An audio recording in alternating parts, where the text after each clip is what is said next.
It's time for CBJin30, presented by Telhio Credit Union. Find us on SoundCloud, Apple Podcasts, Spotify, Google Play Music, YouTube, and TuneIn. The easiest thing to do is tell Alexa or Siri to play CBJin30. Here's your host, Bob McElligott. Welcome to CBJin30, presented by Telhio Credit Union. I'm Bob McElligott, and as the NHL continues to talk about returning to play sometime this summer, how are they going to do it? First of all, when are they going to do it? When are they going to get back into small groups? When are they going to have a training camp? When are they going to play games? Where are they going to play games? There's a lot of speculation.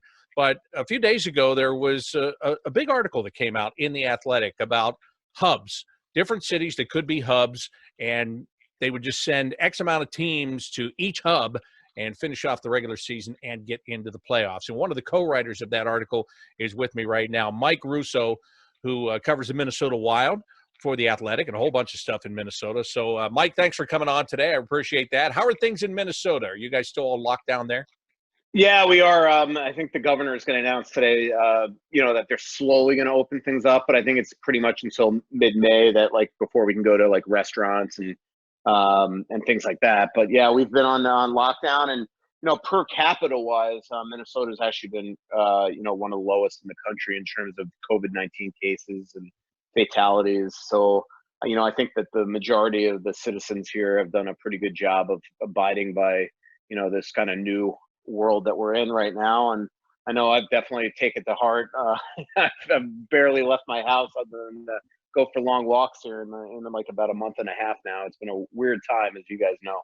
Yeah, it has been weird. And fortunately, the weather is getting better, so you can get out and do that walking and ride a bike a little bit and all of that. And as you mentioned, it's very serious. There's no question about it. You can also get the sense where people are hoping that finally there's light at the end of the tunnel here, though, right? Mm-hmm.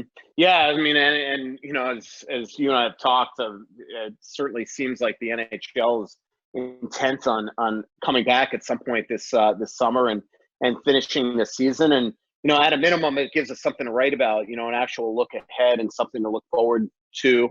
But yeah, it does seem like that things are starting to flatten out. I mean, this has been just a crazy time. And I think the big thing that I think I'm interested in from a normalcy standpoint is what is the new world going to be like? You get to fly on that snazzy, cool charter that the Columbus Blue Jackets fly on during the regular season. But I'm just fascinated about, from my perspective, that is jet setting every second of the season. It feels like, what's that next flight going to be like? Or are we going to have to take temperatures to get into the airport? Or are we going to have to, wear masks on plane? Are they going to have staggered seating? What are restaurants going to be like? What is this? What are arenas going to be like? I'm really good friends with Marty Mulford, who's one of the head honchos that sell tickets for the Columbus Blue Jackets. What's his world going to be like? Is he going to have to stagger seating in the arena, or same thing? Or fans going to have to take eventually when we get back in there, their temperature to get in and wear masks? It's just going to be a strange time, I think, as we over this next year or hopefully less, but maybe more before we get a vaccine. Yeah, it obviously would be nice if they could figure out the science of it as quickly as possible. I know they're trying to, because you're right. There are just so many different questions about this.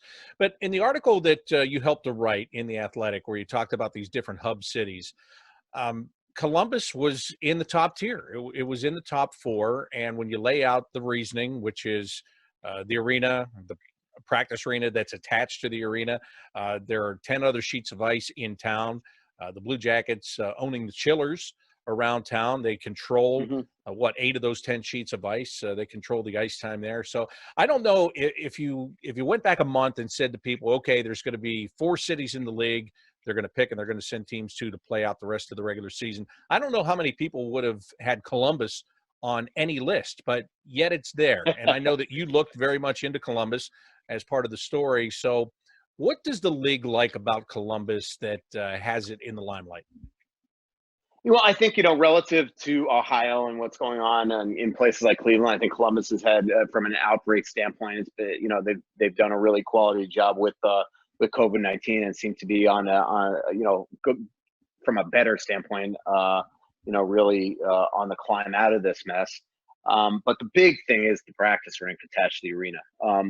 They are going to have a lot of ice, because the big deal here is, and you all in the East could really, I think, relate to this, is that they are going to have training camps in these cities. They can't take a bunch of NHLers and have training camps in New York City, in Philadelphia, in New Jersey, in Boston. They're going to want to go and quarantine in the cities that they're eventually going to go play in as well. And so there needs to be a lot of ice. There needs to be 4 quality dressing rooms in an arena.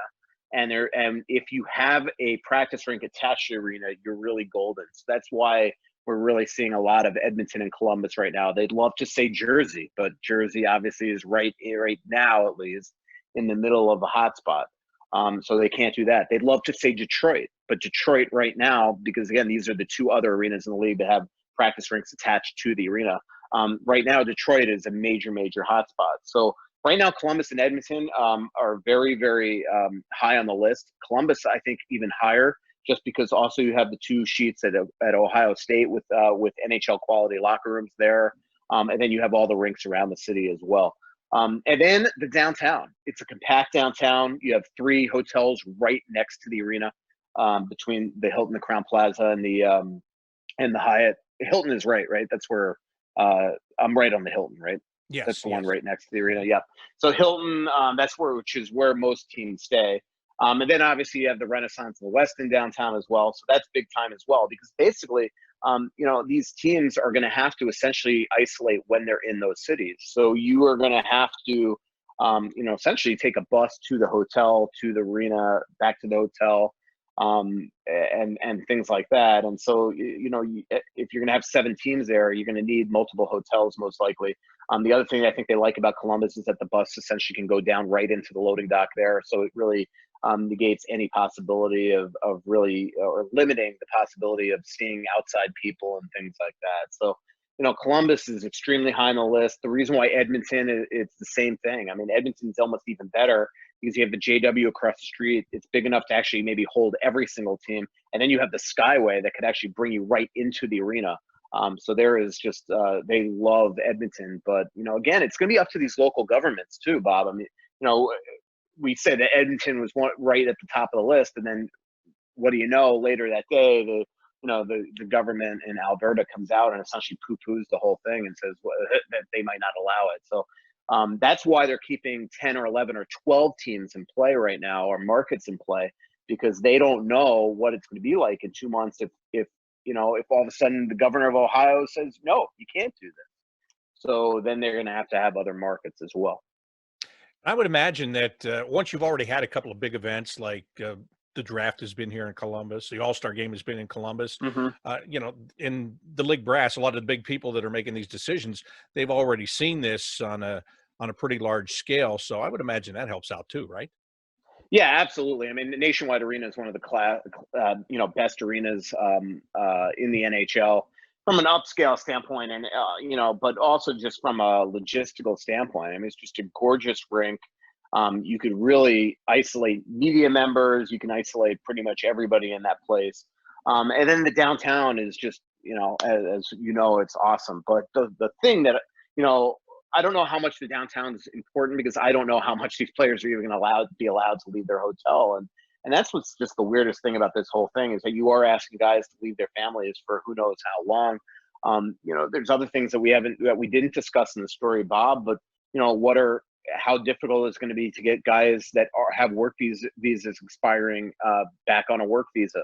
Most work visas that expire June 30th. And if you're, in a team like Minnesota Wild, Mikko Koivu's contract ends at the end of this year, so he does not have a work visa past June 30th. Will that be easy to get?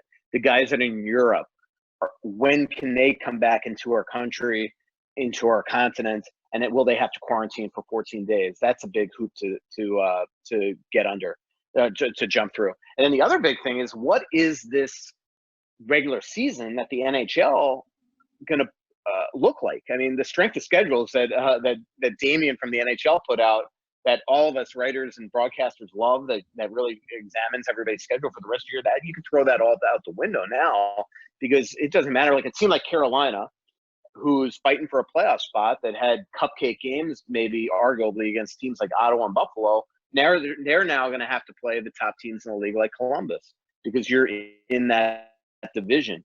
Same thing with Minnesota. It doesn't matter that Minnesota had to still had games, against the Islanders or at Washington or home against Vegas. If they're grouped with the other central teams, your regular season now is going to be a new regular season against those central teams. Now, a team like Minnesota that also has 13 games left, are you really going to finish those 13 games? I mean, that would take a month to do that. So, will they shorten the regular season? Will teams have to play 76 games, 78 games inside your own division?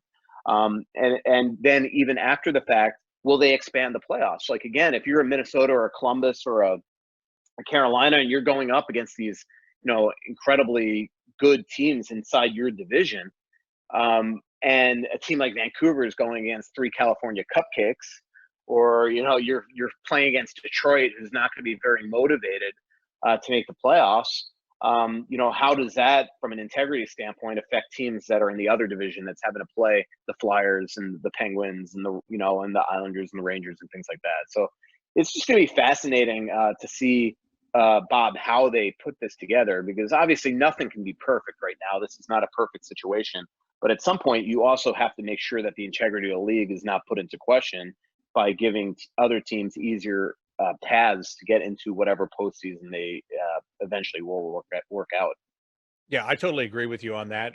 But I also see it as an opportunity. You know how many times that expanding the playoffs has come up in this league and how many times that idea has been put to rest. But if there was ever a time that you wanted to try it, and if you wanted to see how it worked with a play-in series or whatever the case, wouldn't this be the year to test that out and see if it's something that the fans like, that the managers like, that the players like, something that might work? Absolutely. And I do think that the league will at least go to 20. Now, it's pretty interesting. Like, last time I looked at the standings, and I will say I did this like 3 weeks ago, to me, there's 21 teams that should be in the mix to basically have a chance to continue. And so that would be the interesting thing on how they would do it. The team that could be on the outside looking in, if you go by that path, may be the Florida Panthers, because I think there's just one extra team in the East that I think that would be screwed if you just went to a 20-team expanded playoff. But it's just a strange situation right now, because are you really going to make all these Europeans and not even Europeans, like Drew Doughty said, are you going to make the LA Kings come back and have a 3-week training camp and be motivated to play the rest of a regular season when you have no shot at the playoffs? But then all of a sudden, if you have a full playoff where all 31 teams are having the opportunity, that really, to me, puts a real blotch on the potential Stanley Cup champ. I mean, you could have I'm just saying, like, what if a team like Detroit got hot and somehow went on? It would be ridiculous. Or you could have, depending on what the lottery situation is, I mean, it'd be a long shot, but you could have a lottery team win the lottery and potentially win the Stanley Cup. Now they've talked about both Bill Daly and Gary Bettman have publicly said that maybe they go to the old lottery rules, where even if you win the lottery, you're not shooting back up to the top of the draft. You're only moving up a maximum of the 4 spots, which is what it used to be like. So maybe you do that for this year. But, as Gary Bettman, I think, has astutely said, is that there's no perfect world right now. There's going to be no perfect system. There's going to be a lot of people that are either unhappy or happy with whatever the league figures out. But as we said, I mean, there is a motivation to finish the regular season.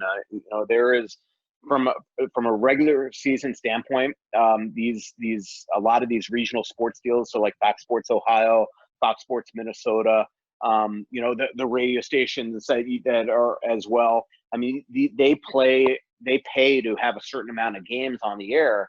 So if all of a sudden you end and Fox Sports Ohio only showed 60 games, the way I understand it is that they would get a rebate. And I think that the league wants to try to figure out a way to get games back on regional TV, so they limit that, and then get games on on national TV. And trust me, NBC would want that as well, because they've got no programming right now.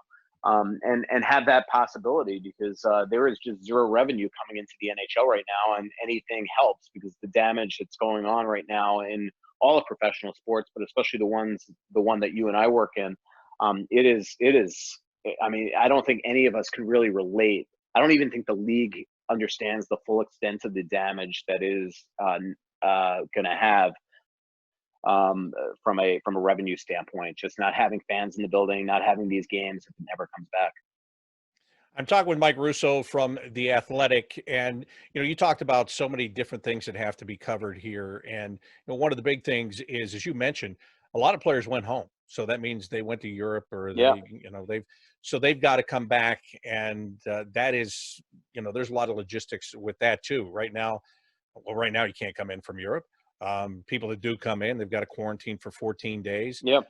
I can imagine it's very obvious that the president wants to have sports back, that it's important to have it back, and I would guess for morale. So I would imagine that if, as a commissioner, you want to get that done, there might be some strings that can be pulled here and there to get it back. But how soon do you think that would have to happen? I mean, if you're talking about trying to get some type of a training camp going in June, I would imagine, especially if you're going to impose a 14-day quarantine when they return to the United States, that's got to happen sometime soon, doesn't it? Yeah, my guess is that we're going to see here in the next little bit, and I don't know, maybe it'll be announced by the time that your podcast runs, that we're going to see an extension to the quarantine in the NHL. And then the goal will be, is the second that quarantine ends, so say it's May 14th, May 15th, whatever, is get these guys in Europe back on a plane here. They've got to quarantine. We have a call here in the next little bit with Kevin Fiala. He's a Swiss player that lives full-time in Sweden. Well, Sweden has had no lockdown since the beginning. They've left it up to society to essentially decide whether or not they work, whether or not they go to a restaurant, whether or not they go to a nightclub, whether or not they go to get their hair cut.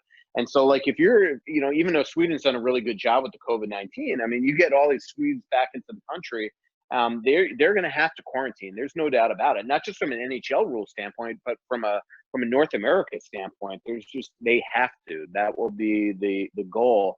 But then the other thing that the league is going to have to figure out quick, as you mentioned, Bob, is how are you getting them back? First of all, flights are very limited, commercial flights right now. I was talking to somebody the other day that works in baseball that said that normally there's a gazillion flights to get Dominican players here to, say, Miami. Well, now there's like one flight a day to New York, and it takes a day and a half to essentially get that done. And so it's the same thing with European countries coming here. So my guess is that the league is going to have to come up with a couple charter options, essentially tell players, get to this place by this date, and you'll be on the charter to come back to Chicago or New York or Dallas or wherever.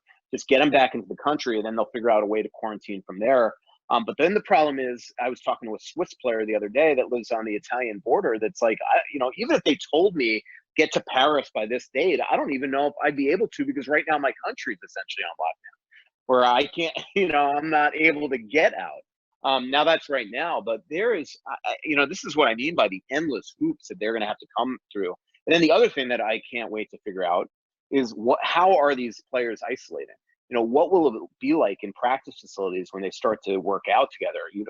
You have locker rooms, Bob, these locker rooms you have 23 players in there. You have a full coaching staff. You have a bunch of trainers. You have a bunch of broadcasters. You have team services people.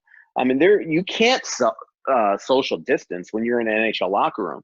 And then, I will be interested to see if they return to play in July. Will media be allowed to be in? Will you be calling games on a monitor somewhere? Will Jeff Rimmer and Jody Shelley be at Fox Sports Ohio studio calling a game?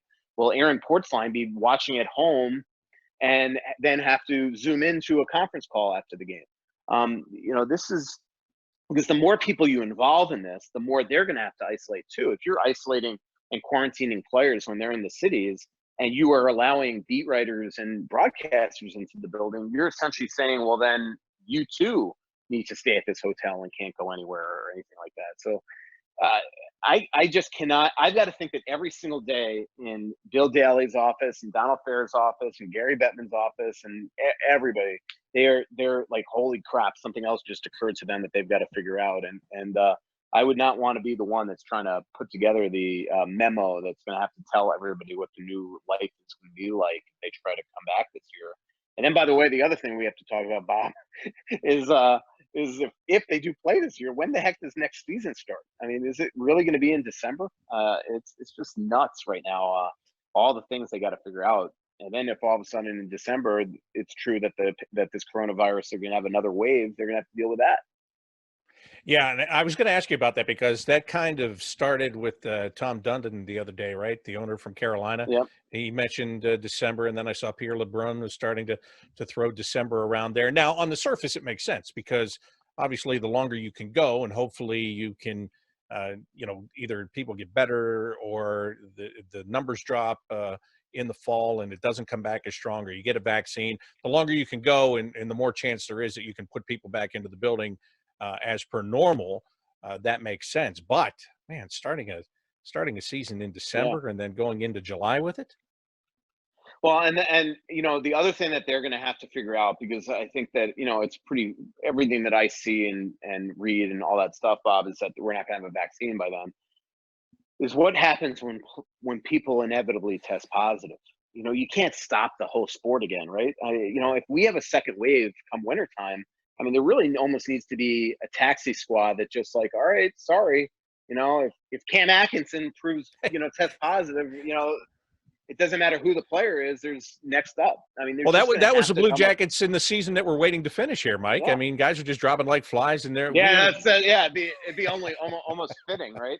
yeah, Actually, that could be the best thing for the Blue Jackets, right? If you start in July, a lot of these guys that were hurt are going to suddenly be back. But I was just talking to some. Well, I shouldn't say. Well, I'll just say I was talking to somebody, not who. But it was about Jake Gensel. Is that all of a sudden Penguins could have Jake Gensel back in the lineup, right? But anyway, there is going to have to come a point where we just life goes on. If we are going to say that if somebody tests positive next season, that we're in a complete suspension again in all sports in the NHL, then we just might as well never play again, right? You right. can't tell me that this thing's going to magically disappear off the planet. So again, the AHL is a gate-driven league. So if by October, September they can't play, that's what teams are going to have to do. And then the question is, how do you afford it? You're going to have all these players that are suddenly making NHL salaries on a taxi squad, just practicing every day, waiting for potentially an injury or a guy to get test positive. What's it doing to the development of those guys? I mean, the laundry list of endless problems here is just crazy. Forgive me, but I know that Columbus has a really quality guy coming to Cleveland this year, right? A goalie coming overseas, right? There's a great example. If there's no AHL season, this poor player is going to have to be sitting there and essentially practicing every day and never playing. And how does that affect his development long term? And then if that's the case, do you want to keep him overseas where maybe they are playing? This is what I mean. It's like, you just from a thought standpoint, it's like, every second there's just another problem that pops in your head. And that's how I also wonder. I mean, the Wild are having this issue right now with Kaprizov, is that Kaprizov wants to come over and sign right now and play right now. But he also wants to know, wait, if I can't play this summer, do I have to wait till December or January? And if that's the case, then maybe he just wants to sign another 1-year deal in the KHL because he doesn't want to, one, not play, but two, hurt his development. And you just think of all these hockey players right now that could potentially have nowhere to play if next season doesn't start on time, because the AHL can't play in front of empty buildings. I just don't see how that's feasible. No, they can't. I mean, that's what their livelihood is, people buying tickets and selling Yep, advertising exactly. and all that. You're absolutely right. And I'm just going to pile on here because there's obviously, as you've said, there's more problems and solutions right now. But even as you're talking about all of that and delaying and guys having no place to play, then you can even put on top of it further that, you're looking at going into a year when an expansion team is coming in the following summer. So now you're trying to get guys to play. You're trying to figure out who you're going to protect and all of those things.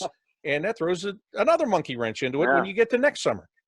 No, and the other thing, I mean, just another that made here's another issue that just popped in my head that you just said is, can you imagine if you're in the Stanley Cup Finals in September this year and you're an unrestricted free agent and your livelihood is on the line, knowing that in a month and a half you're going to have to restart a new year, but you don't know where you're going to play. What happens if you suffer a catastrophic injury? We've seen it. I mean, look at Jake Ensel. He has that major injury. He's out 6 or 7 months. Ryan Suter, we saw with 3 or 4 games left in the season a couple of years ago, has a catastrophic injury. But at least he had all summer to rehab. Can you imagine if you're a UFA and you are having a truncated off season after your Stanley Cup final, and you're asked to play and put your livelihood in a physical series, and next thing you know, you're hurt on a major injury. Like, who's signing you? There's so many offshoots, and first of all, moving parts, but there's so many.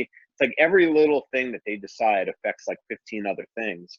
And as you mentioned, expansion's another one. I mean, you're supposed to be an expansion draft next June, and all of a sudden, if you're playing in late July and you're starting again the next year, it's going to probably be 2 or 3 years before we get back to a normal schedule in the NHL based on everything being pushed back. All right, so if I ask you to put a number on it right now, percentage-wise, what do you think chances are that they're going to come back and they're going to finish this, whether it be in hubs, empty buildings, whatever? Are they going to get this done? I think they are. I really do. I'm never good. I never am good at giving percentage. All right, I'll numbers, take a yes or no. I'll take a yes or no. That's fine. I think they are. I really do, Bob. They just seem so intent. Just think of the immense pressure right now on this sport to get some sort of revenue in. To the fact that the expense of what it's going to be to essentially board these players in hotels for months upon months upon months is just going to be, or weeks upon weeks. It's going to be crazy expensive, and you're going to have to feed them and all that stuff. So for the fact that they're even thinking of doing it just shows you the immense pressure that there is to return to play this year, because they're even doing this without fans most likely. So I think because there is so much of that pressure and motivation, I think that as long as local governments allow it and the health departments say that this is not going to be, put people at serious risk, I think that they're going to do it, and they're going to have to figure it out. I mean, the Wild have people with issues, health issues, that are going to need to know that they're safe to be able to play amongst this COVID. I mean, Luke Hunnan is somebody I'm thinking of right now who's got diabetes. I mean, he's going to need to know that this is completely safe for him to come back and play and not risk his, permanent health or worse to do this. And so the fact that everybody is talking so openly about coming back, I just think that the motivation is so immense that it's going to happen. Well, people like you are going to have plenty to write about here in the next couple of weeks going through. If you just went through every single problem that we talked about, you'll be writing for 3 years. Yeah, no, I know. It's almost daunting to think about. I could just imagine what it's like in the league office, and every day they have a conference call when just like kind of you and I spitballing, it's like all of a sudden it's like, wait a minute, oh my God, this now creates this problem, this problem, this problem, this problem. It's going to be absolutely fascinating to watch. But as I said, unless the government says no, which, as you said, President Trump seems to want to get sports back, and unless the health department say no, you are really putting people at risk, I think that they are absolutely intent on making sure that there's hockey this summer. And if it's a market like Columbus, that could be a big shot in the arm for a lot of these businesses downtown that have absolutely nothing going right now. I'm sure a lot of other cities would be jealous because that hotel revenue that you talked about just a moment ago would be huge to these buildings. Yeah, I know the Hilton's very excited. The Hyatt, definitely, no doubt about it. And same thing here in Minnesota. I mean, Minnesota makes a ton of sense because they've got endless amount of rinks with NHL quality locker rooms. There's one rink in Edina. I'm telling you, their 2 locker rooms there are better than some NHL locker rooms. And so I agree with you. I think that the towns that get the hub cities are going to really, really like it, even though maybe the fans will have to still watch on TV with the rest of the country. Well, Mike, thanks for doing this. I really do appreciate it. Hey, stay safe for the rest of this. And I don't know how it all works out. I would guess if Minnesota's going to be in it, well, you're going to be with Minnesota. I doubt we'll ever see you here in Columbus, but who knows? But as we've just gone through here for the past X amount of minutes, nobody knows anything. So hopefully I see you soon.